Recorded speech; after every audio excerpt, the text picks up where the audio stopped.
especialidades en desarrollo humano y psicoterapia de Euskadi. Ha coordinado textos educativos de la SEP en el campo formativo de desarrollo personal y para la convivencia.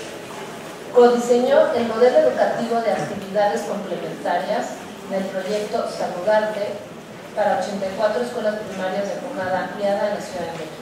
Asimismo, ha diseñado fichas de actividades de educación socioemocional para docentes y estudiantes de educación media superior del programa Construyente de Naciones Unidas con el Perú y CEP. Como conferencista y tallerista ha participado en diferentes instituciones con temas de desarrollo socioemocional, formación ciudadana y bullying, tanto en escuelas públicas como privadas. Bienvenido. Muchas gracias. Yo quería agradecer a todas las instituciones y a las personas que están atrás de las instituciones, a Olvet, a todo el equipo de SUAFEM, Daniel, Katia, Anelia, a todo este equipo que está haciendo posible esto desde diferentes miradas, y creo que eso va a ser lo rico de este pasar a través del día, que cada uno está desde otro lugar. Bueno, pues vamos a empezar. A ver si le atiendo. Ya empezamos mal. Daniel no me hace caso. Ah, no, espérame. Tendría que ser a mí.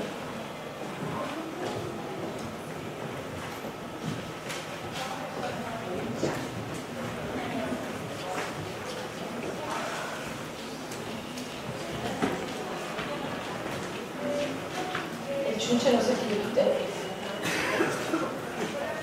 ¿Sí? Ok. Pues vamos a empezar por dos preguntas. Uno, ¿quiénes de los que están acá han visto o vivido el acoso escolar? ¿Pueden alzar la mano? Ok. ¿Y quiénes lo han vivido? ¿De un lado o del otro? Ah, caray. Bueno, pues eso nos da un indicativo de cómo estamos, ¿no? ¿Qué se vive en el acoso escolar? Se viven muchas emociones, y yo creo que pues Nelia sentó las bases de las emociones y sí habló de las emociones, y yo lo que voy a hacer es complementar esto desde otros lugares. Bueno, se vive destrucción de pertenencias, se viven golpes. Eso es lo obvio, ¿no? Eso es a lo que estamos acostumbrados, como bien lo señalaba Nelia en su conferencia. Se viven robos, se viven insultos, se vive humillación y no nos pusimos de acuerdo, rumores y chismes, exclusión, amistades condicionadas, o sea, sí perteneces, pero tienes que hacer X, Y y Z. Que en la etapa de la que estaba hablando Nelia, que es la adolescencia, los chicos, por su desarrollo moral, social, cerebral, lo más importante que tienen en mira es pertenecer, y están en un proceso de cuestionamiento, y lo que quieren es cuestionar pues a las autoridades, a las cosas que no les checan de la realidad, están en búsqueda de su identidad, y entonces este sentido de pertenencia que buscan hace que muchas veces caigan en rituales pues que son bastante peligrosos. Es en la adolescencia que nacen las pandillas, por esa razón, ¿no? Hay amenazas, hay abusos sexuales, que en ese sentido también hay abusos sexuales de hombres, pero las que siguen pagando la cuota más alta de la sangre que se corre en este país son las mujeres, en ese sentido. ¿Cuáles son las causas del acoso? Hay varias causas en el acoso, desde el nivel macro hasta el nivel micro. Y desde el nivel macro, que me parece que Nelia abundó muy claramente sobre las estructurales y las sociales. Pues las estructurales tienen que ver con, pues, cuál es el sistema en el que vivimos, a nivel de cómo concebimos las sociedades, desde dónde se maneja el poder. O sea, esos son factores que tienen que ver con cómo se maneja el poder, cómo se distribuye, qué se hace frente a él, etcétera, a nivel social, ¿no? Y luego vienen las cuestiones sociales, que tienen que ver con, pues, cuáles son. ¿Sí se ve bien? Sí, yo no veo bien. Los entornos violentos, o sea, el pandillerismo, el factor de los medios de comunicación, de cómo contribuyen para crear una idea de fortaleza asociada, pues, básicamente a la fuerza. Entonces, están esas ideas de, pues, tú eres hombre y no lloras, y a partir de eso te educas, ¿no? Y te mueves en el mundo. Valores que atentan contra los derechos humanos, que a pesar de que efectivamente se ha criminalizado y se ha llegado al castigo antes que ver cuál es el problema y cuál es el síntoma, me parece que eso no hace que sigamos defendiendo a los derechos humanos como criterio de relación, ¿no? Por otro lado, hay cuestiones de tipo familiar. O sea, ¿qué modelamos desde nuestras relaciones? ¿Cuáles son las faltas de afecto que denotamos en nuestro actuar todos los días? ¿Cómo nos relacionamos en la convivencia? ¿Cómo establecemos reglas? ¿Cómo se maneja el poder? Normalmente en forma autoritaria. Lo digo porque yo soy tu madre, ¿sí? Que yo no creía en eso hasta que mi hijo estaba saltando durante 10 horas en la casa y dije, se acabó, me voy a lo tradicional, porque soy tu madre, te vas a la cama, ¿sí? O sea, hay un esquema de relaciones que tienen que ver con desde dónde me estoy parando, ¿sí? Y en ese sentido, el ejemplo arrastra, pues, más que 1000 palabras. ¿Cómo resuelve la familia los problemas? Educa más que el decirle, no tienes que gritar, y te estoy gritando. Y los problemas que tienen que ver con las cuestiones escolares, que obviamente la sociedad se nos cuela en la vida escolar, ¿verdad?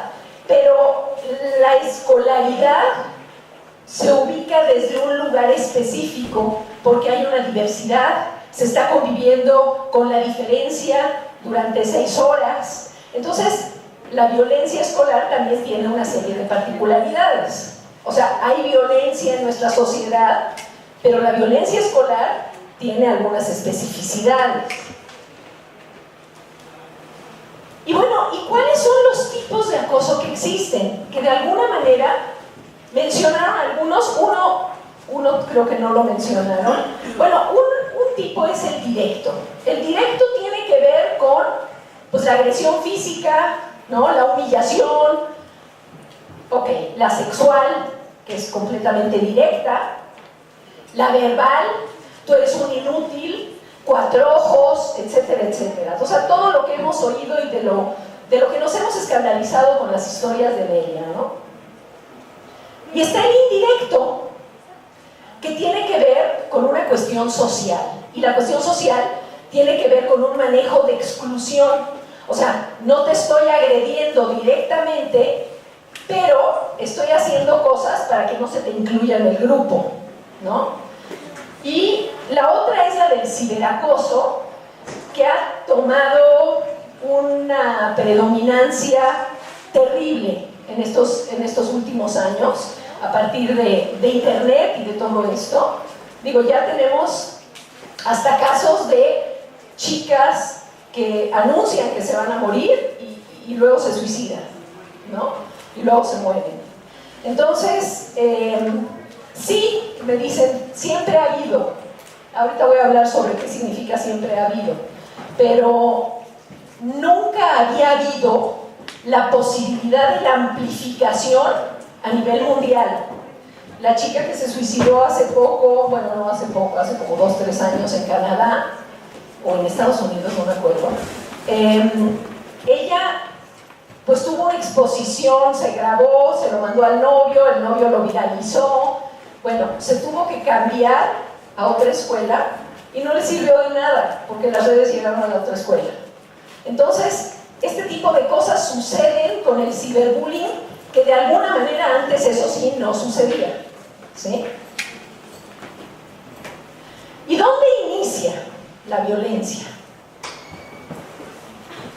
Pues por un lado, que esto es en gran parte lo que vemos, ¿no?, desde la casa, pues se observa la violencia como modo de relación. O sea, si mi padre ejerce violencia hacia mi madre y mi madre violencia al mayor y el mayor al menor, o sea, es una cadena de violencia que se reproduce. El sistema, esta violencia estructural, tiene una autorreproducción, ¿sí? Y que es importante ponernos los ojos de los derechos humanos, ponernos los ojos de la dignidad, para primero reconocerla, porque hay muchas mujeres a las que yo traté en un centro en el que traté a mujeres violentadas y al principio me decían, bueno, pero es que me quiere, luego se arrepiente, pero en realidad me quiere, ¿sí? Entonces hay que no normalizar lo que sucede, ¿no? Se tiene una atracción por el poder y la fuerza malentendidos. O sea, bueno, voy a hablar de los diferentes participantes en el proceso del acoso y vamos a ver lo que sucede con la situación del poder. La situación del poder es algo que, como bien señaló un filósofo en el siglo pasado, Foucault, pues señaló muy bien. O sea, las cuestiones de poder no nada más están a nivel de Estado, están a nivel de cama, en las relaciones de tú a tú, ¿no? Representa una forma equivocada de canalizar instintos agresivos. Y aquí yo haría la diferencia entre agresión y violencia. Agresión es lo que también tienen los animales para defenderse si viene un depredador y los quiere comer, ¿sí? Nosotros tenemos un grado de instintos, pero cuando hay otras cosas, eso se convierte en violencia, y eso es lo que vamos a ver el día de hoy, qué es lo que hay además de. Hay una falta de reglas claras y límites. Esto genera mucha confusión. Si hay confusión dentro de la casa, eso genera mucha falta de certidumbre. También se hizo referencia a la certidumbre. El no saber qué, cómo, qué implica el respeto, ¿sí? De alguna manera crea mucha confusión en un niño, que no entiende qué implica el respeto si no hay claridad. ¿Y cuáles han sido las reacciones de los centros educativos? Las reacciones han sido, uno, se normaliza. ¿Qué significa se normaliza? Pues todos hemos pasado por eso y venos, estamos bien, ¿no? O sea, la hicimos. ¿Qué significa la hicimos? ¿Y cuántos llegan después al consultorio? ¿Sí? Con tantas heridas. Entonces, esa es una de las actitudes que se tienen. La otra tiene que ver con se coloca en categoría de aprendizaje. O sea, no solamente es normal, sino que de eso puedes aprender. Tienen que aprender a defenderse desde chiquitos. Tienen que aprender cómo establecer sus límites frente al otro que quiere abusar de él. Entonces, ¿cómo aprenden? Pues a lo salvaje, a golpes, como pueden. No hay ningún tipo de educación socioemocional.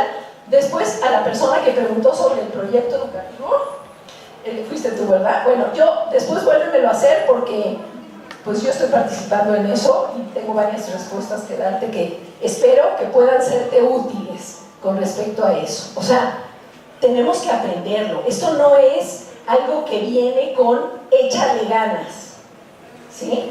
Esto implica toda una educación para entender desde dónde y pasar por toda una serie de experiencias, ¿no? Y la otra cuestión que señaló Nelia, pues se niega su existencia, ¿no? En muchas escuelas, no, nosotros no tenemos ese problema, porque eso sienta un precedente legal y entonces hay toda una serie de consecuencias. Y entonces los que menos importan son los niños y los chavos.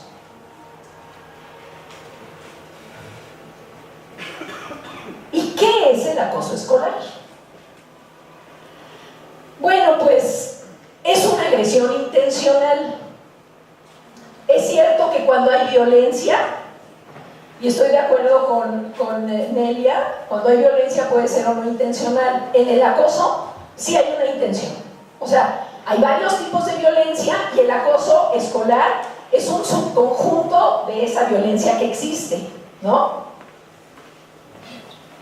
Existe un desequilibrio real o imaginario de fuerza o poder.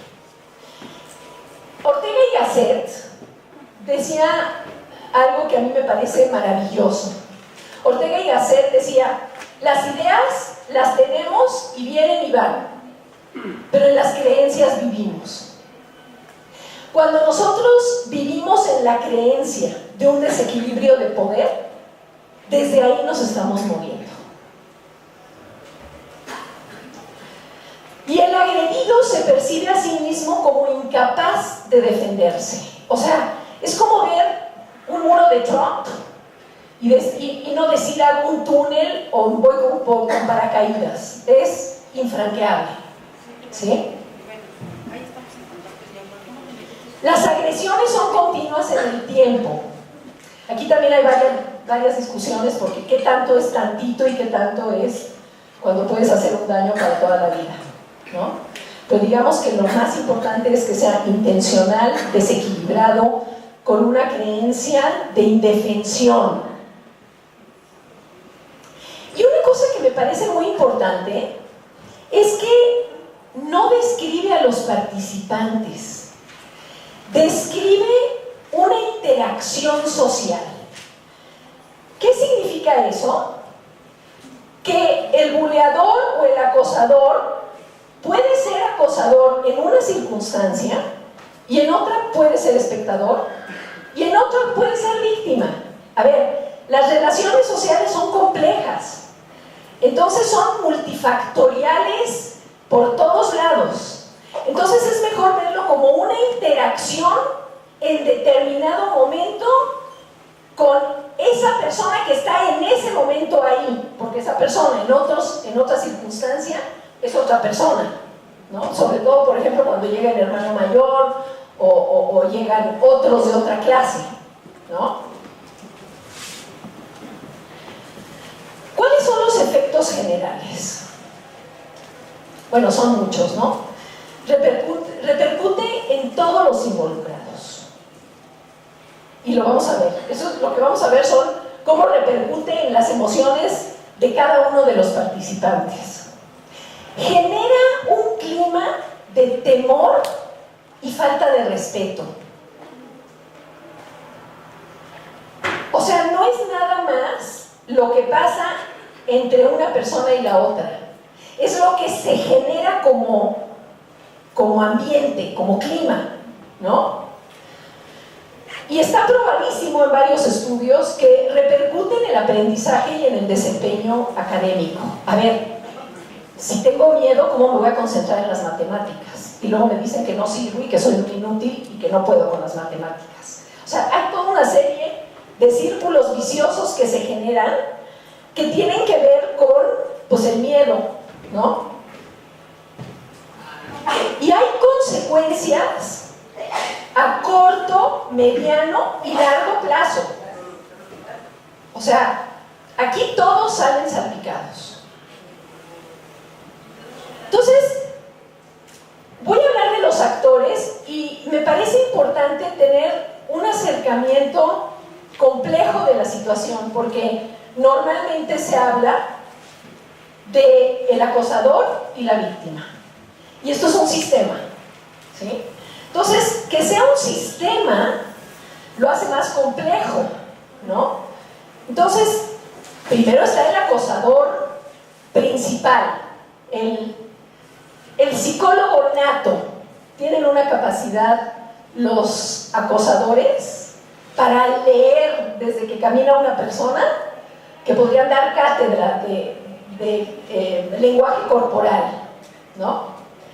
Entonces, además del acosador,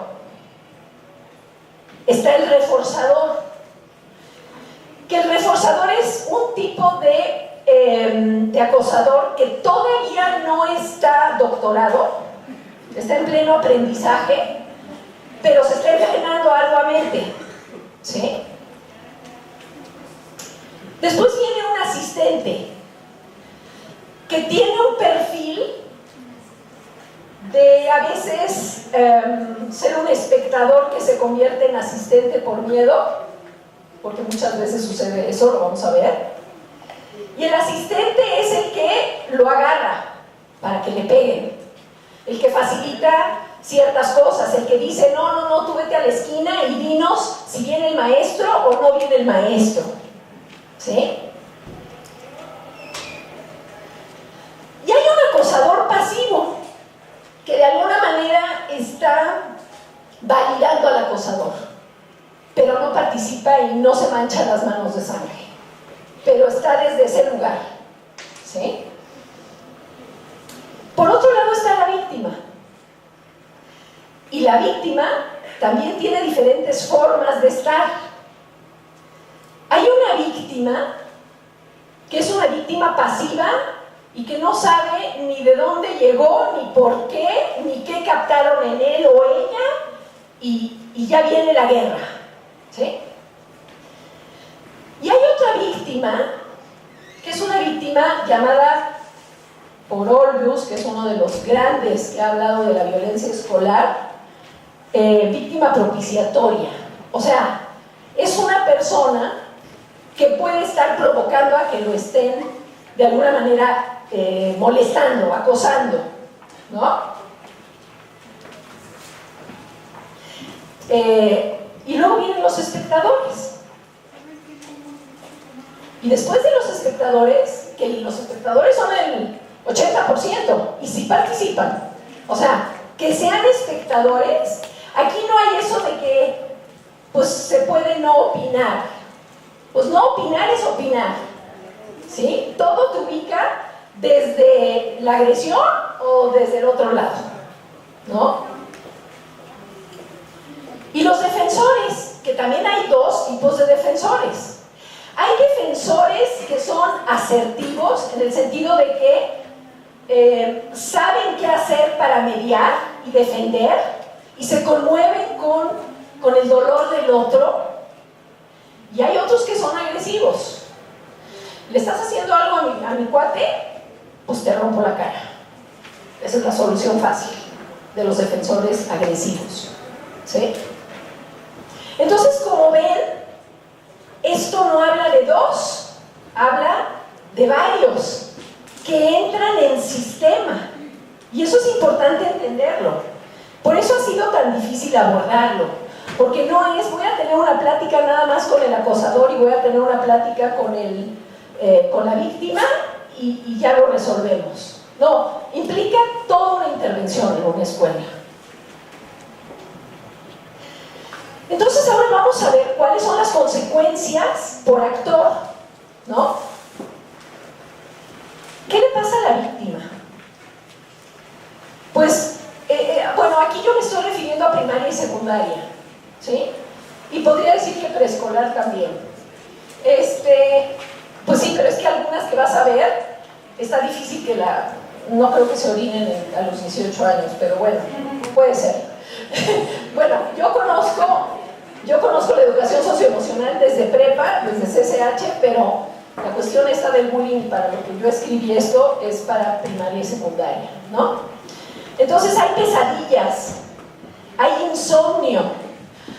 Si nosotros pudiéramos leer la temperatura corporal, porque las emociones se traducen en el cuerpo, en el pensamiento y en la acción, ¿sí? O sea, una emoción se traduce en 3 dimensiones. Si pudiéramos ver cómo está el corazón, está a lo máximo. Hay malestares estomacales, hay malestares dermatológicos, hay miedo a ir a la escuela. Es bien importante que los padres escuchen cuando los chicos tienen miedo de ir a la escuela. Atrás de ese miedo hay algo, ¿no? Hay orinas nocturnas, que es más común en primaria. Hay falta de apetito. Hay apatía. A ver, toda su energía de la tarde está puesta en lo que va a suceder el día siguiente, y cuando entra a la escuela, que no le queda otra, va a tener que estar viendo cómo se mueve, a dónde se mueve, cómo se esconde y qué hace. Implica pues una apatía desde afuera hacia las otras cosas. No es de que sea apático, ¿no? Normalmente hay mucho fracaso y deserción escolar asociada a la violencia escolar por lo mismo. O sea, el fracaso y la deserción son la punta del iceberg, y esa es la que le preocupa a la estructura de poder, ¿no? A la simulación. Hay mucha ansiedad, hay depresión, hay muchos casos de niños que ya tienen síntomas de depresión, hay ideas suicidas, que es un poco de lo que habló desde el punto de vista psicoanalítico Alejandro. Y hay una derrota emocional que se traduce en desesperanza, una desesperanza que permea todo. Es partir de la desesperanza para vivir, y eso es muy fuerte, ¿no? Cuando están en primaria, cuando están en preescolar, cuando están en secundaria. O sea, el problema del acoso escolar es un problema que nos interpela a todos como sociedad. ¿Qué estamos haciendo para esto, no? ¿Cuáles son las emociones de la víctima? A ver, algunas, porque pues, hay más de 200 emociones, y ahorita yo no iba a nombrar todas las emociones asociadas a la víctima, pero sí a emociones básicas que de alguna manera marcan, ¿no? El enojo, claro que hay enojo, no se puede canalizar, pero se hace una cosa que aprendimos en la Gestalt, que se llama retroflectar. O sea, me lo trago el enojo, no lo puedo sacar, ¿no? Hay muchísima tristeza. O sea, tocar la desesperanza con uno mismo lo hace a uno pues tocar muchísima tristeza. Hay mucha impotencia, hay sentido de inferioridad. Es que pues me lo merecía, es que como yo no me defiendo, ¿no? O no sé defenderme. O sea, es muy triste cuando un chico dice, pues es que me lo merecía, porque como no me sé defender, ¿qué está pasando, no? Para que un niño de 8 años diga una cosa así. Hay muchísima frustración, o sea, ya empiezan a frustrarse en la vida. Hay pánico. Aquí dice miedo, pero hay todas las gamas del miedo, que es molestia, preocupación, miedo, terror, pánico. O sea, todas esas son asociadas al miedo, digamos. Hay mucha inseguridad que permea hasta que la persona llega tal vez a los 40 años a terapia, ¿eh? O sea, estas primeras relaciones en las que defino desde dónde estoy con el otro, permean las relaciones de amistad, permean las relaciones profesionales, permean las decisiones que se toman. Esta desesperanza terrible, la apatía, una resignación. O sea, la desesperanza está directamente relacionada con, pues no hay nada que hacer, ¿no? Hay un sentido de fragilidad. No es, voy a ver qué hago. Es no, pues parto de que no puedo. Hay una idea de fracaso personal. No estoy hablando nada más del fracaso que impacta los resultados académicos, que eso luego impacta el sentido de fracaso existencial, digamos.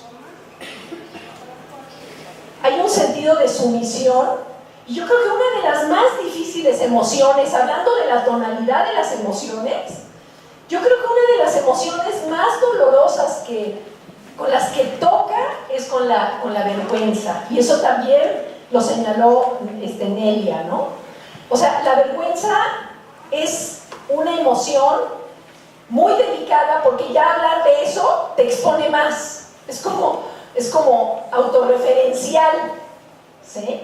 Entonces, eso se toca mucho en el caso de la víctima. Bueno, ¿y cuáles son las consecuencias del acosador? Hay una desensibilización, ¿sí? O sea, el no poder captar desde dónde le duele al otro es desensibilizarme. Implica un concepto equivocado de liderazgo. También se ha visto en una escuela en el norte un chavo que en sexto de primaria que estaba manejando drogas, que era dealer, manejaba, hacía conexiones, vendía. Y hubo una maestra que dijo, ¿sabes qué? Tú me lates para el líder del grupo, ¿me puedes echar una mano? Bueno, el chavo se transformó, ¿sí? Entonces, pues ¿cómo manejamos el liderazgo? No es castrándolos, controlándolos, ¿sí? Es canalizando creativamente su capacidad de liderazgo, que sí la tiene. Qué bueno que tiene capacidad de liderazgo. Lo más preocupante es que se establece la violencia como forma de relación. Y eso implica, yo primero tengo que llegar y que quede bien claro quién manda. Y hay una intolerancia completa a la diferencia. No se tolera la diferencia.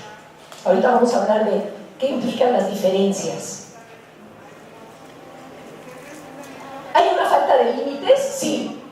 Si no me estoy dando cuenta que estoy dañando la dignidad del otro, pero por supuesto que hay una falta de autorregulación. O sea, falta de límites no entendido como reglas, entendido como sentido de autojusticia, ¿no?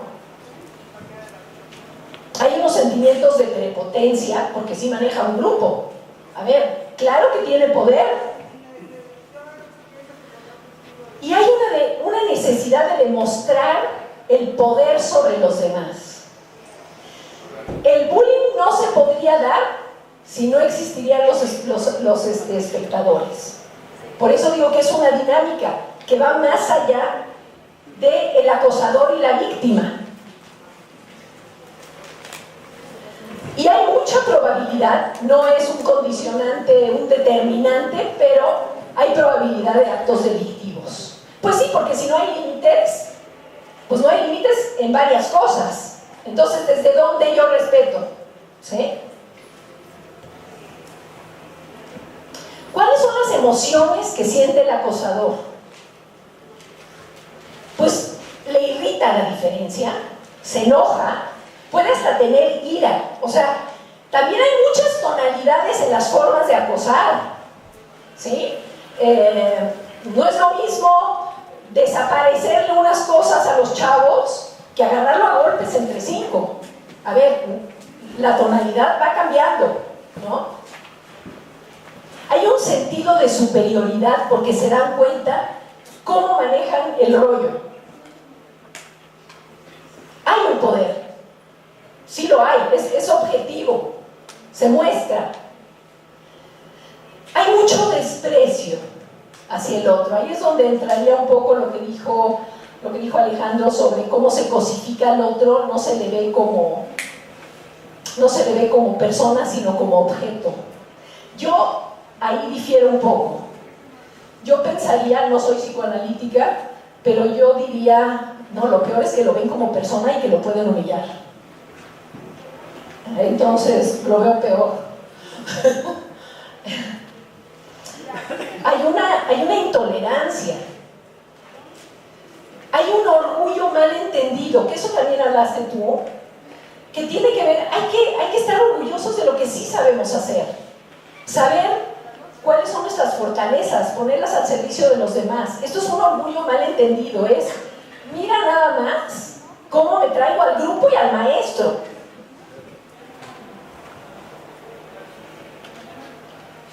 ¿Cuáles son las consecuencias de los espectadores? Cosa que a mí me interesa muchísimo poner un énfasis sobre los espectadores.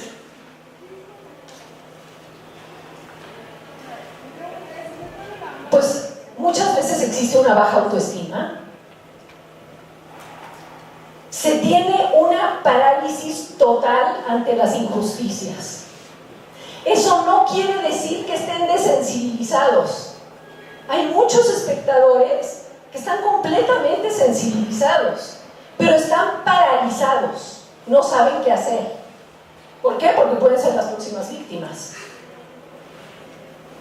Se sienten ineficaces. Eso también tiene repercusiones a nivel socioemocional, porque la autoeficacia es una de las emociones básicas que tenemos que desplegar en la vida para tener confianza en nuestras fortalezas.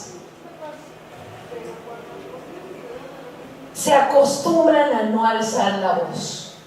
Entonces, la actitud es, pues no vi, o no, pues es su problema, o no lo puedo ayudar.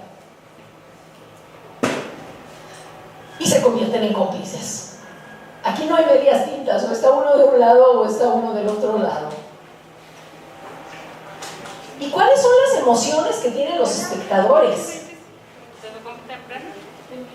Pues tienen mucho miedo.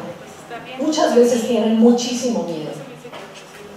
Miedo a que de alguna manera los próximos sean ellos. Entonces no quieren estar en la mira del acosador. Cuando el acosador te ve, muévete, ¿no? Tienen mucho sentido de culpa varios, porque se dan cuenta de lo que sufre el otro y lo están viendo el maltrato.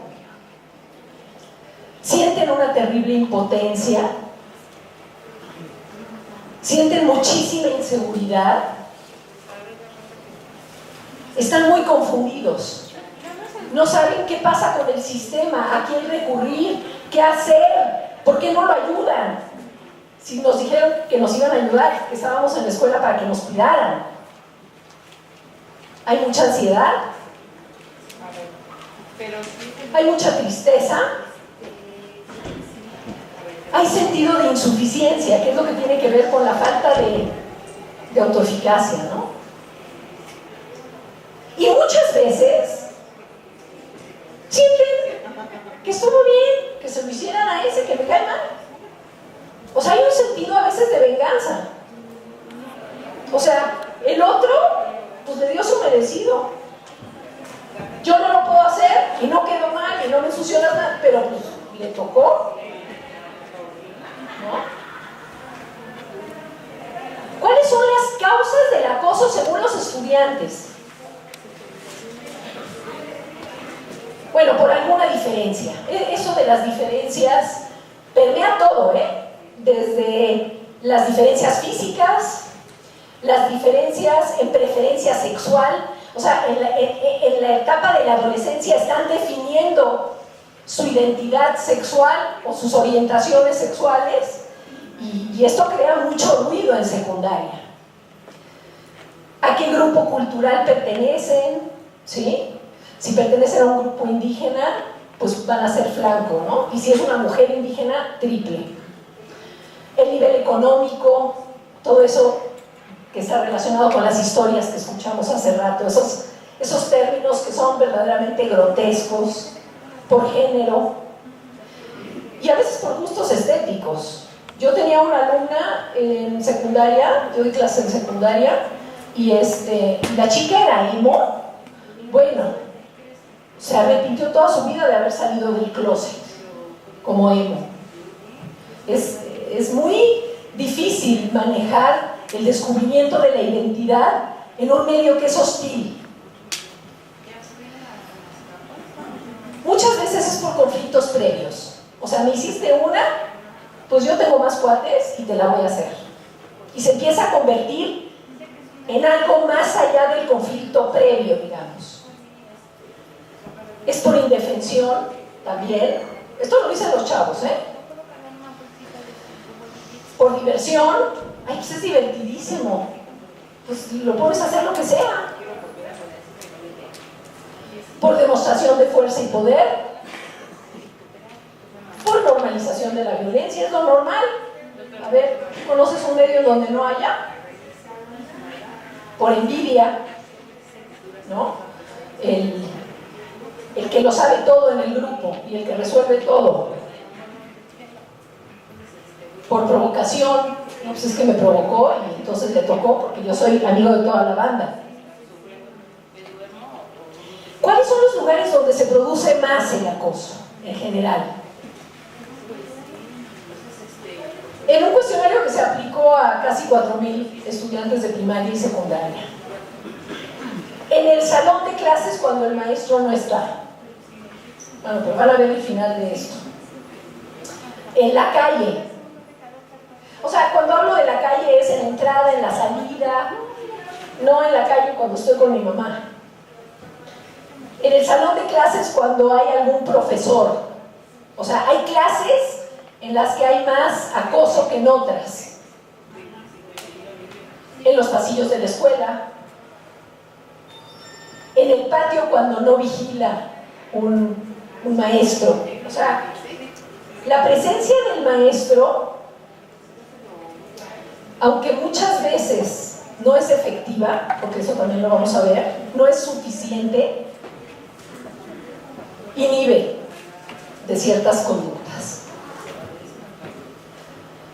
¿Cuáles son esas etapas por las que se atraviesa en el acoso?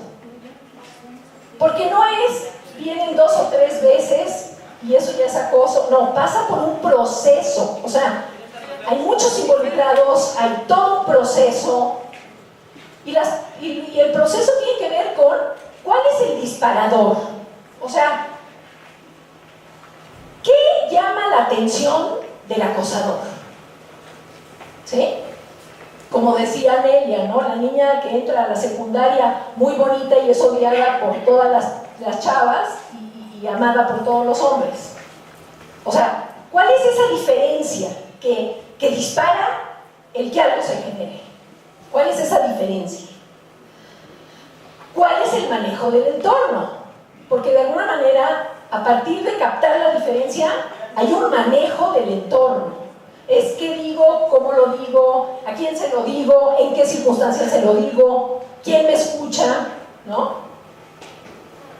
Hay una cosa que se llama asesinato psicológico que tiene que ver con cuando ya empieza a mostrarse. A ver, entre la primera y la tercera pasa un cierto tiempo, ¿sí?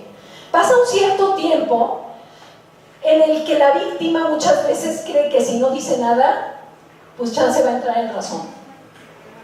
Y no dice nada y se incrementan 4 rayas en la cuestión del acoso, en términos estadísticos. Entonces aquí ya empiezan a ver esos síntomas de los cuales hablé anteriormente. Luego hay una agudización del acoso y de los síntomas, y luego viene la salida del círculo de acoso, que o hay un cambio de escuela, ¿verdad? Les juro que no nos pusimos de acuerdo. O hay una atención oportuna e integral. También voy a hablar de qué significa eso. Estadísticas dolorosas, no quise entrar mucho, pero sí somos un referente mundial. Y eso pues hay que saber pues de qué tamaño es el monstruo, ¿no?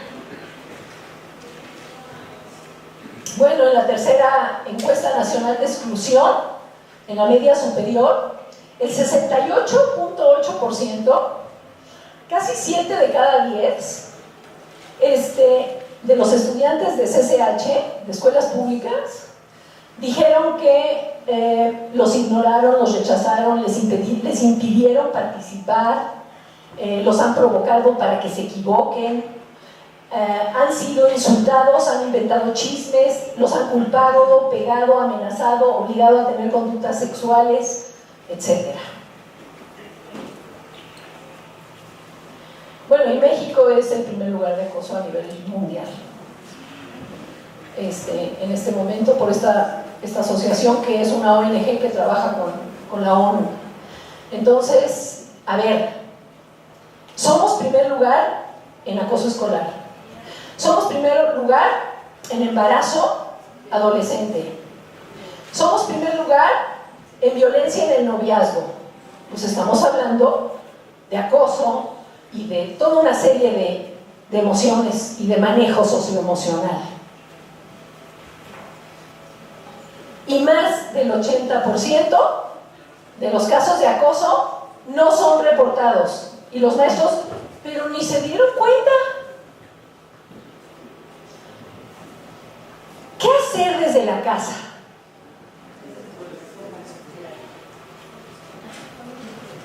Ah, es la escuela, perdón. Yo me estoy yendo a la casa, perdón, ¿eh? No se fijen en lo que digo, sino en lo que hay. Entonces, desde la escuela es fundamental hacer diagnósticos. La metodología de hacer cuestionarios es fundamental, porque es lo que nos da una medición de cómo se encuentra la temperatura emocional. ¿Te sientes seguro en la escuela? ¿En quién puedes confiar? ¿Te agreden de esta y esta forma? ¿Has visto esto, esto y esto? Y que sean anónimos, o sea, para que puedan contestar, porque no van a acusar. Y lo que queremos son datos. Entonces, ¿qué tan grave es? O sea, cuando estamos hablando hace como un mes, unos chicos de secundaria violaron a un niño de 7 años y no hubo consecuencias, no pasó nada, ¿no? Entonces, bueno, ¿qué tan grave es? ¿Que tenemos que llegar a una cosa así para hacer algo? ¿Qué tipos de acoso existen? Directo, indirecto, social. O sea, no le pegan, pero ese chico está solo en recreo todos los recreos. Entonces, ¿de dónde vemos su soledad, su aislamiento? El aislamiento puede tener varias consecuencias a nivel socioemocional. ¿Cuál es la predominante de las formas?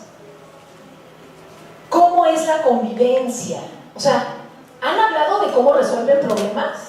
O los problemas nada más se resuelven al vaporazo. O sea, ahí vamos librándola. Y no estoy hablando de tener un reglamento de salón o un reglamento de escuela. Estoy hablando de cómo se resuelven de facto, ¿no? En acción.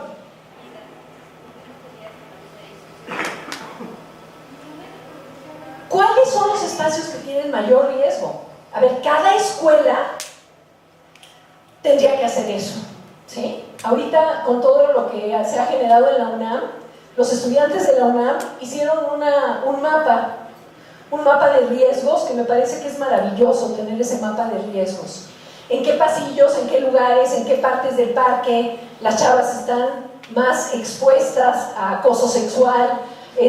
¿A dónde están más expuestos a robos, asaltos? O sea, esto es importante ubicarlo geográficamente para ver qué se hace con eso, ¿no? Por eso va mucho más allá de nada más hablo con uno y hablo con el otro. Implica todo un trabajo, ¿no? ¿En qué clases suceden más? Eso también indica, ¿sí? Y de alguna manera sí creo que hay que romper el concepto de disciplina. Que los chavos estén hablando no significa que haya indisciplina, significa que tal vez están trabajando en equipo y discutiendo, ¿no? Pero sí hay que ver cuándo detectan ellos que hay más agresiones, ¿no? Tiene que haber una intervención integral con padres, maestros, estudiantes, con toda la comunidad. Normalmente un programa para luchar contra el acoso tarda 2 años para ver resultados. O sea, se tiene que sensibilizar, por eso digo, es un problema complejo al que hay que darle una solución compleja, porque son muchas emociones, muchas cuestiones que están en juego, ¿no? Y ahorita, como el narcotráfico también ha permeado en las escuelas, que yo estaba dando unos cursos a unos directores de unas secundarias y primarias, y me estaban diciendo, no, es que ya no podemos fiarnos, porque estaban dos chavos peleándose y pensamos que se estaban peleando por algo, porque vimos que uno pues siempre se la pasaba agrediendo al otro, y cuando fui con los chavos me dijeron, no, lo que pasa es que estamos jugando a los narcotraficantes y como no me pagaba, pues me estoy cobrando. Entonces, ¿qué significa? Hay que averiguar, hay que meterse en el contexto, hay que saber desde dónde suceden ciertas cosas, ¿no? Y hay que crear relaciones y escenarios de confianza. Eso se dice con 2 o 3 palabras. Implica mucho trabajo, muchísimo trabajo. Implica desde cómo manejo el ocio en la escuela, el ocio en sentido griego, o sea, para los griegos el ocio era el tiempo para pensar y crear y volar, ¿sí? No es no hago nada. ¿Cómo canalizo la energía que traen los chavos? Porque la traen, entonces ¿cómo se las canalizo? No hay que criminalizar, es un sistema en el que unos juegan a una cosa y otros a otra, y se tienen que entender desde otros lugares. Se tiene que hacer una evaluación de los programas. Todo esto tarda.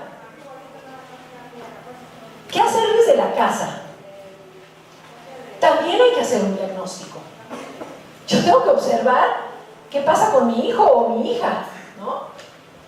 Tengo que observar cómo están las conductas, cómo se manifiesta, por qué se está volviendo más tímida, por qué está más retraída y no lo quiere compartir. Preguntar amorosamente sin recriminar. No es, ¿y ahora qué hiciste? ¿No? ¿Ahora qué hiciste? Oye, veo que estás un poco, pues con menos energía, algo pasó. Brindar apoyo explícito. Hacer una intervención integral. Esto implica, por supuesto, que pedir ayuda de la escuela. El padre no tiene por qué cargar esto solo, de ninguna manera. Somos todos corresponsables por el bienestar de los chavos. Pedir ayuda terapéutica en algunos casos. Demostrar solidaridad. Conocer cómo se expresan las emociones. Efectivamente, muy bien señalado, necesitamos educarnos socioemocionalmente.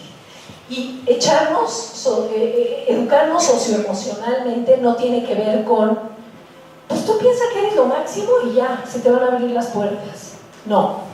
Atrás de la educación socioemocional hay muchísimas investigaciones, mucho trabajo de cómo se debe de enseñar y cómo se debe de acompañar al maestro. Tú dijiste, es que me estoy yendo a otra cosa, pero como ya voy a acabar y ya me van a preguntar, pues ya lo digo. Tú dijiste, bueno, es que no somos psicólogos, y yo me quedo sola, ¿no? Y me parece que no te tienes que convertir en psicóloga. O sea, los maestros tienen una carga, a ver, México es uno de los países que también más burnout y sentido de frustración tienen. Los maestros están hiper trabajados. O sea, yo he conocido directores de primaria que son directores de primaria en la mañana en mesa y en la tarde se van a ser maestros en otra escuela y se olvidan de sus hijos y tienen que sacar adelante un chorro de chicos. Fui a Ecatepec. En Ecatepec los grupos son de... ¿Cuánto me dijeron? No sé si eran 70 o 80. A ver, ¿qué se puede hacer? Casi llegan, pasan lista y se van. Y les dicen, nos vemos en el examen. Entonces, tenemos que entender cómo manejar las emociones. A mí hay muchas cosas del modelo educativo que no me parecen, pero me parece extraordinario que por primera vez se haya incluido la educación socioemocional como parte del currículum, porque es parte del currículum oculto que permea todas las relaciones. Hay manejos de poder. ¿Cómo maneja su enojo el maestro? ¿Qué está modelando? ¿Sí? ¿Cómo se acerca a los chavos? ¿Cómo les enseña a resolver problemas? Se están matando afuera. Entran a la clase de geografía y olvídense de todo lo que vieron afuera. A ver, no. Afuera se estaban matando. Vamos a hacer un espacio para hablar desde dónde, qué está pasando. Se hacen asambleas, se discute, se abre. O sea, la idea del modelo educativo es definitivamente educarnos con bibliografía y experiencias probadas a nivel mundial, local, etcétera, sobre qué hacer si no somos psicólogos, pero necesitamos acompañar. Y una cosa que yo digo con respecto al modelo educativo es: no lo tomes como algo que te imponen desde el currículum. Velo como una excusa para explorar tu mundo emocional. Y si exploras desde tu mundo emocional, puedes acompañar mejor a los alumnos. No se trata de darles verdadazos y contarles a los chicos de primero de secundaria todos tus conflictos emocionales, pero sí que te coloques en posición de estudiante. Tenemos que tener más humildad para ir aprendiendo cómo manejarlo y saber que va a ser un proceso y que vamos a tener que hacer ajustes, y como en la educación, lo vamos a tener que parir, que así es como es en la educación, ¿no? Está el programa, pero yo hago mi propio parto. Puede ser por cesárea, por psicoprofiláctico o por forceps, ¿no? Entonces sí se necesita conocer el mundo emocional. A mí me parece una extraordinaria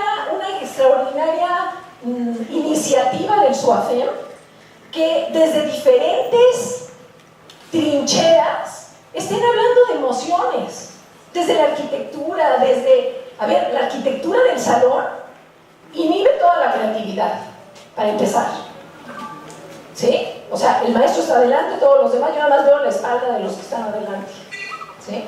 O sea, ver las emociones desde todas las tonalidades, desde todos los lugares, nos va a ir educando, ¿no? Entonces, no tenemos que tener el doctorado en psicología, nos vamos a ir educando poco a poco juntos.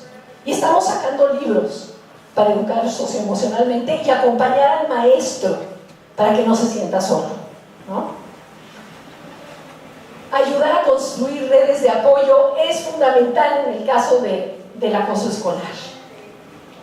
La falta de redes de apoyo muchas veces son el blanco para localizar a alguien que no va a tener con quién ir. Y claro que hay que hacer una evaluación también desde la casa. ¿Cómo está? ¿Está motivado? ¿Sigue queriendo ir a la escuela o ya se vacunó contra ella? ¿No? Que como decía Sabater, pues educamos en defensa propia. No, no queremos eso. Queremos para que aprenda a construir con otros.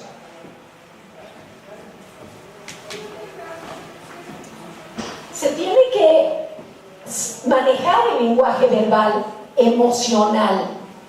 Vamos a ir aprendiendo que no todo es güey y chido, que hay tonalidades, que hay diferentes emociones. ¿Tenemos que tener reglas claras? Sí. A un niño de 5 años, si no le pones reglas claras, pues va a meter los dedos en el enchufe, tan fácil como eso. Tiene que haber una cultura del reconocimiento, cosa que no lo apunté aquí. Tiene que haber una cultura del reconocimiento. Estamos muy acostumbrados en las escuelas a señalar lo que no se hace bien. Y cuando yo digo hay que tener una cultura del reconocimiento, hablo del reconocimiento específico particular. No es, ay, está muy bien tu cuento. No. ¿En qué está bien tu cuento? En la creación de tus personajes, en la redacción, en la ortografía. O sea, hay que ser concretos para abonar hacia la autoeficacia, porque si no estamos volando en el ¿cómo estás? Bien. No, Es concreto, es con nombre y apellido, digamos. Hay que tener un manejo explícito de apoyo. Sí es nuestra obligación. Sí es nuestra obligación cuidar a los niños y a los jóvenes. No nada más está en la Constitución. Es una obligación moral que tiene que ver con no tiene tantas herramientas y lo tengo que proteger. Tiene que haber una búsqueda conjunta de soluciones, se le tiene que dar voz. ¿Qué hacemos? ¿Quién te puede ayudar? ¿A quién le puedes pedir ayuda? O sea, el hecho de hacer ciertas preguntas les abre fronteras cognitivas a los niños. Tal vez nunca se lo había preguntado y nunca pensó que podía pedir ayuda. Bueno, pues esa es una de las habilidades fundamentales, saber pedir ayuda. Si muchas mujeres violentadas hubieran pedido ayuda, hubiera tenido menos consultantes en el lugar en el que las atendí.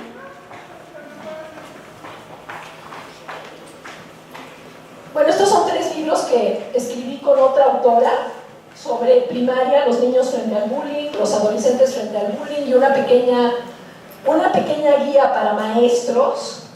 Estaba en el sótano, pero se acabó y ahora ya no sé ni dónde están. Entonces, bueno, pues sí escribí algunas anotaciones, nos dieron un límite de páginas, entonces no pudimos extendernos mucho, pero pueden servir para ayudar desde las sugerencias y desde la experiencia, ¿no? Y para pedir ayuda, primero hay que ir a la escuela, pedir ayuda explícita, ver qué pasa, sucede. No sucede nada, uno puede hablar al teléfono de la SEP y lo van a guiar para darle ayuda. Y eso no le va a gustar nada a la escuela, entonces es mejor que se ponga pilas desde antes. ¿Sí? Es un teléfono que cualquiera puede hablar. Y bueno, para acabar, yo diría que para acabar con el acoso, tenemos que construir nuevas formas de relación. Muchas gracias.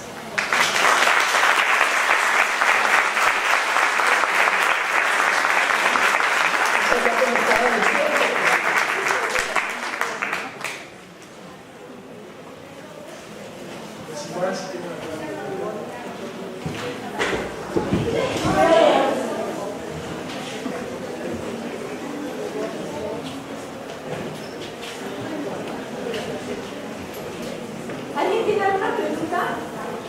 Sí. Acá está. Aquí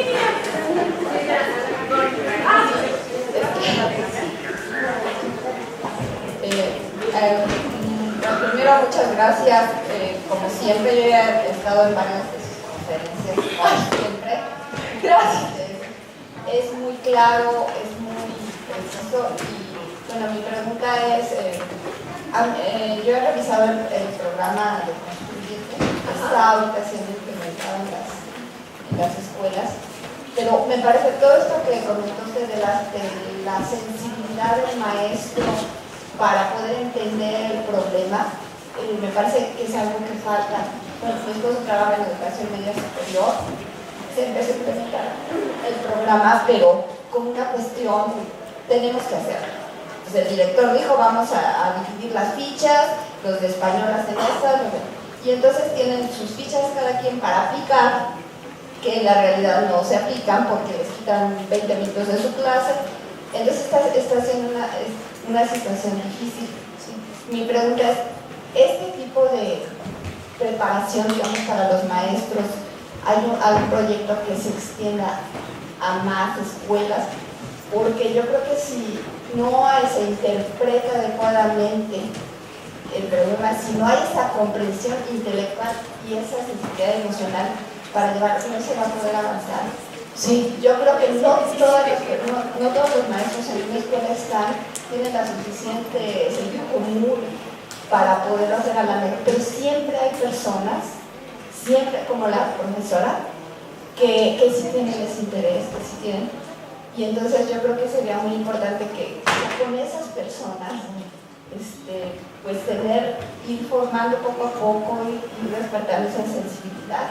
No sé si se ha pensado eso en la SEP. Porque creo que sí es muy importante que esté la educación socioemocional, pero si no se pasa por ese filtro del maestro, creo que no se va a poder avanzar. Bueno, antes que nada te agradezco muchísimo. ¿Cómo te llamas? Rosa María Ríos. Rosa María, pues te agradezco mucho tu confianza. Yo trabajé en Constrúyete.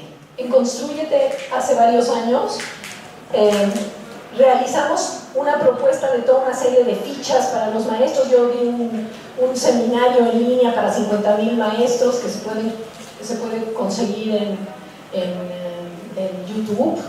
Está como, no sé si es segundo taller virtual Constrúyete, y hay otros especialistas que también participaron, dirigidas básicamente a los maestros. Yo ahorita ya me desligué de Constrúyete y estoy haciendo otras cosas, estoy escribiendo libros, ya no pude seguir con ese programa, pero es fundamental que haya una capacitación. El problema en México es que empezamos al revés. Empezamos evaluando a los maestros sobre un modelo que ya no se iba a aplicar, luego se va a implementar y luego se va a capacitar. Y así no se hacen las cosas de los modelos educativos. Primero se consulta, luego se lleva un piloto, se prueba, se ajusta, luego se capacita y la implementación viene al último, pero nosotros empezamos al revés. Entonces ya tenemos a todos los maestros en contra de todo, cuando hay algunas cosas que creo que sí son valiosas, como introducir la cuestión de la educación socioemocional pues desde preescolar, ¿no? Por supuesto que se tienen que generar materiales, en esas estamos, y se van a ir generando más programas de diferentes organizaciones.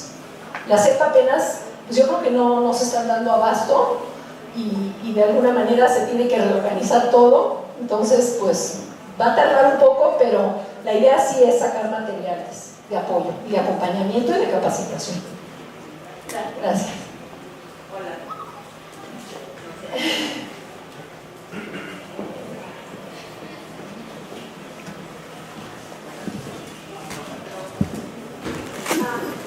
Entonces te grito.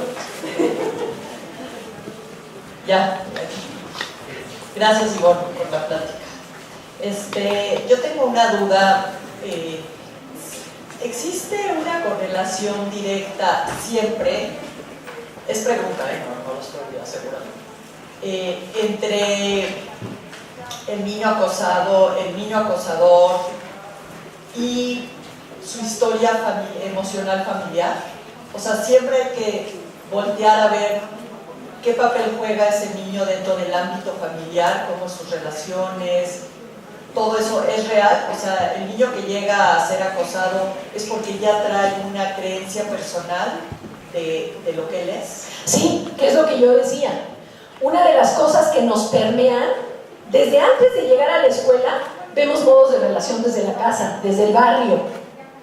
Y eso, por supuesto, que de alguna manera te imprime modelos de relación que sirven como referencias cuando estás tratando de descifrar el mundo y de ver cómo te paras en el mundo para ver cómo satisfaces tus necesidades, porque primero hay un impulso egocéntrico de querer satisfacer mis necesidades sin ver al otro. Eso implica todo un proceso de desarrollo moral, ¿no?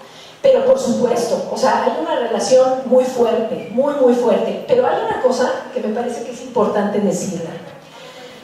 Lo que está pasando muchas veces en la escuela es que los maestros le lanzan la bolita a los papás y los papás le lanzan la bolita a los maestros, ¿sí? O sea, el niño está abandonado, está suelto en la calle, ¿usted qué pretende que yo haga? ¿No?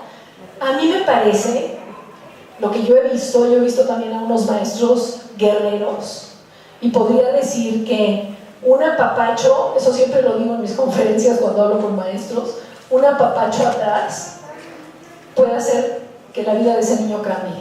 Que un maestro lo vea, ese ejemplo en el que yo les hablé de este niño que se dedicaba al narcomenudeo, y cuando la maestra ve su capacidad de liderazgo y lo usa como aliado, empieza a moverse, a descubrir su liderazgo desde otro lugar.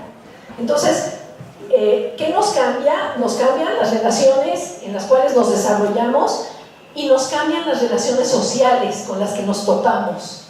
Hay ciertas personas que nos pueden marcar una huella que marca un antes y un después en nuestro desarrollo socioemocional, ¿no? Gracias.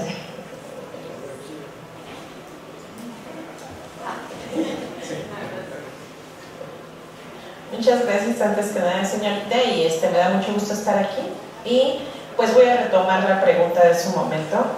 Sinceramente yo estoy insatisfecha con este nuevo modelo porque te dan una carga horaria de 30 minutos para socioemocional.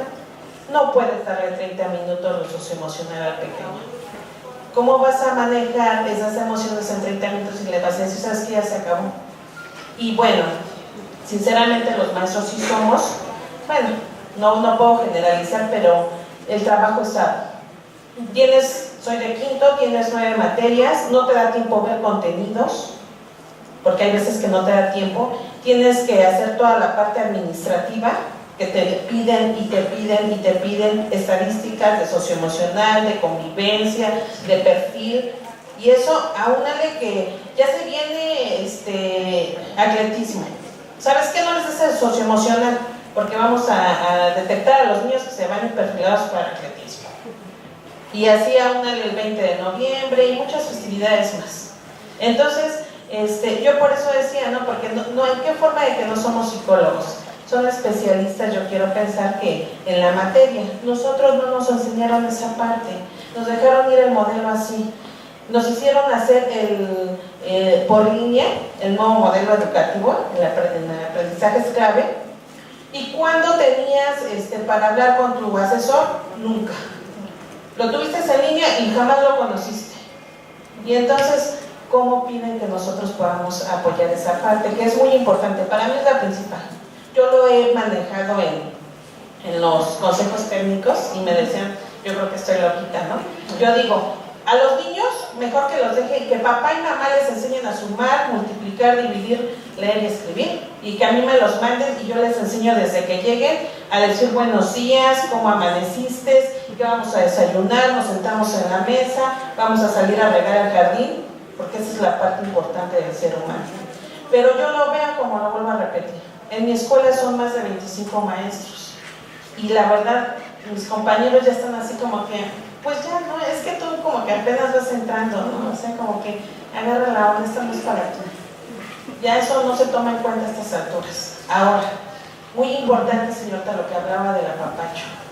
En el pasado modelo y en pues apenas entró el socioemocional, no tenés que tocar a los niños, ¿eh? No, pero hay apapachos que son psicológicos. Esa parte, no el apapacho es el literal, porque te pueden acusar de abusador, pero sí hay maneras de apapachar que son metafóricas y que lo estás apapachando. Ahora, efectivamente, el contexto, señorita, donde te encuentres. El año pasado yo tenía primero de primaria y me quería poner a llorar con mis pequeños de primero cuando entraron a primero. 52 niños en una escuela de inicio, con un salón sobrepuesto solamente, con el contexto donde no llevan ni de qué desayunar, que van ni siquiera aseados, y que tienes problemas de TDAH, problemas de lenguaje, problemas de estrabismo. ¿Qué haces como maestro? Yo la verdad en algún momento decía, necesito trabajadores sociales que inicien desde preescolar y que nos acompañen a nosotros como maestros. ¿Dónde queda toda tu carga emocional como maestro? Cuando realmente te interesa esa parte, porque si eres como el maestro que dices, bueno, pues estoy aquí, en algún momento una maestra del sistema regional, en un consejo técnico me dijo, tú haz tu chamba, maestra, para eso te pagan, tú no te metas en otras broncas, porque yo decía, los padres no te acompañan, es muy rara la vez que el padre se preocupa por su pequeño, y que me decía, pues es que esa es tu chamba, tú para eso te pagan, tú no te fijes en el papá nunca te va a ayudar. Y entonces... ¿Cómo te llamas? Almadelia Domínguez. ¿Almadelia? Sí. Bueno, te felicito por tu posición y yo te diría, escucha lo que sí estás haciendo, que tú puedes cambiar muchas cosas a través de tu visión. Habrá muchos, desgraciadamente estamos en un sistema en el que hay muchísima simulación en el sistema educativo, en todos los niveles. Lo que se necesita es graduados, lo que se necesita es recibidos, lo que se necesita... Y tenemos que salir de la cultura de la burocracia para entrar desde la cultura de la formación y el crecimiento. Entonces, muchas veces, una cosa que tú decías arriba es que Bueno, a veces hay un maestro que, bueno, sí, se pone la camiseta, y bueno, muchas veces lo que sucede a nivel de sistema, ¿sí?, es que puede ser que haya un sistema que no quiere cambiar, porque hay una zona de confort en la que no se quieren mover las estructuras. Pero hay alguien que está ocasionando ruido, y un ruido favorable, porque los chavos están bien, se están llevando mejor como grupo. O sea, hay cosas que se empiezan a traducir afuera de la clase, ¿sí? Entonces, yo diría, la gente que no se quiere mover, ni con modelo educativo, ni con argumentos, ni con electroshocks, ¿sí? Hay que ir por lo que sí se puede hacer por cada chavo. A veces yo entraba a la clase, bueno, yo di clases en secundaria, de formación cívica y ética, entonces les valía gorro la formación cívica y ética. Lo importante eran matemáticas y otras materias que tenían más rating, ¿no? Y a veces lo que yo decía es, si hay uno que me está escuchando, ya cumplí y me voy a preparar para ese uno. Entonces, creo que no debes de dejar que no se puede, no te muevas, porque están defendiendo su trinchera de no hacer. Y sí puedes cambiar, pensando en lo que yo veo que tú ves en los chicos, ¿no? Eso que no te lo mate nadie. Gracias. Tenemos tiempo de una pregunta más. No sé si...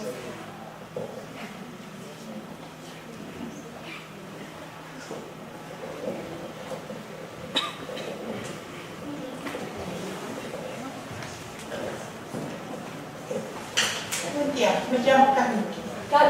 Carmen. ¿Se puede promover a partir de su trabajo, no sé si pertenece a una organización, que vayan a algunas escuelas? Hay escuelas que están en SOS constantemente, pero no fácilmente consiguen. Ni siquiera a veces lo pueden ver, porque están agobiados. Sí. Yo en este momento no estoy en ninguna asociación porque estoy dedicada a la escritura 100% y a la terapia. Entonces no puedo hacer todo, y ahorita mi prioridad es acompañar con lo que estoy escribiendo, ¿no? Y yo lo que quiero es que el maestro se ponga el filtro de la educación socioemocional, no como un requerimiento académico o laboral, sino que puede tomar varios de los ejercicios de lo que recomendamos para que empiece a ponerse desde él, ¿no? Y así como yo, hay muchos que están escribiendo. Entonces, creo que les estoy pidiendo mucho, les estoy pidiendo que hagamos lo que no se hizo a nivel nacional, que es empezar bien, ¿sí? Pero yo les diría, prepárense, hay muchos libros sobre educación socioemocional, pueden leer a Vizquerra, pueden leer a Morgado, pueden leer a Manes, hay el número de autores de educación socioemocional que están en internet, que los pueden bajar, entonces, pues ahorita empiecen por su estómago, por primero lo que les duele, ¿no? ¿Desde dónde se ponen ustedes en sus relaciones interpersonales? ¿No? Bueno, perdón, muchas gracias.